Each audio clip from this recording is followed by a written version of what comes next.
బరాబర్ ఇస్తా రైతు బంధు అందరికి ఇస్తారన్నాడు. అందరికి ఇస్తా అన్నాడు కానీ ఎక్కడికి వెళ్ళి ప్రతి రైతు ఇప్పుడు అందరినీ ప్రతి రైతు ప్రతి కార్యకర్త కానీ ప్రతి వ్యక్తి ట్యాక్సీ కడితేనే జమ అయినాయి.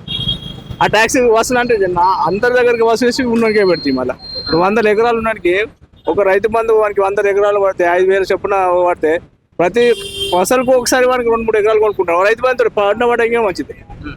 అట్లా కొనేసారు. పంట పండపోతే మాకు పైసలు వస్తాయి అన్నాడు. దాని వల్ల సామాన్య రైతు భూమి కొనకుండా అయిపోయింది. ధర పెరిగింది.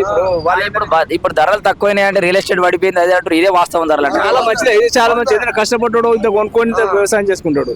అది పెరుగుతే ఏం చేస్తాడు సామాన్య పెరుగుతే ఏం చేస్తాడు వాళ్ళ దగ్గర కూలి పోవాలి కదా. మేము కూలి పోవాలి కదా. లేకపోతే కొనలేని పరిస్థితి ఏం చేయాలి? వాళ్ళ దగ్గర కూలో కైకిలో చేసుకుని బతకాలి.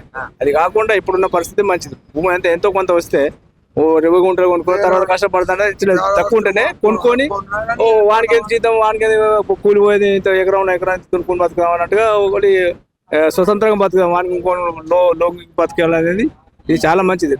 ధరలు తక్కువ అయితేనే సామాన్యుడు కొనగలుగుతాడు.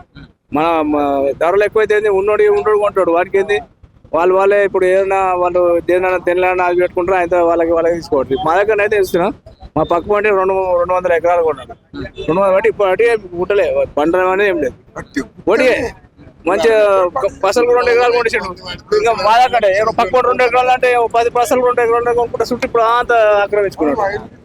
అట్లా అది చాలా ఇప్పుడు రైతులకంటే చాలా మేలు చేసినట్టు. రైతు తగ్గుతున్నట్టే మంచిది. అంటే ప్రతి సామాన్యుడు కొనుక్కొని చేసుకోవచ్చు. అది చాలా మంచిది. ప్రభుత్వం ఇంకా కూడా చేయాలి. ఇట్లా ధరలు తగ్గుతూనే సామాన్యులకు అనుకూలంగా ఉంటుంది. వాళ్ళు ఏంది ఇప్పుడు డబ్బున్న వాళ్ళు ఏం చేస్తాడు? ఓ ఎకరం అమ్మితే అయితే వాడికి అమ్ముడే లేదు. వాళ్ళకి ఉండే ఇంకేది వాళ్ళకు ప్రభుత్వం వచ్చి ఆస్తులు కూడా ఉంటుంది. మాటికి చేసిన లేకపోతే ఏదో రకంగా ప్రభుత్వం వాళ్ళ లోన్లు పెట్టి ఏం లేదు పంట పండించారు. ఇప్పుడు వాళ్ళు ఏం చేస్తారు? అప్పుడు ప్రభుత్వం అది పంట పండించాలి ఏం లేదు. మేము ఇది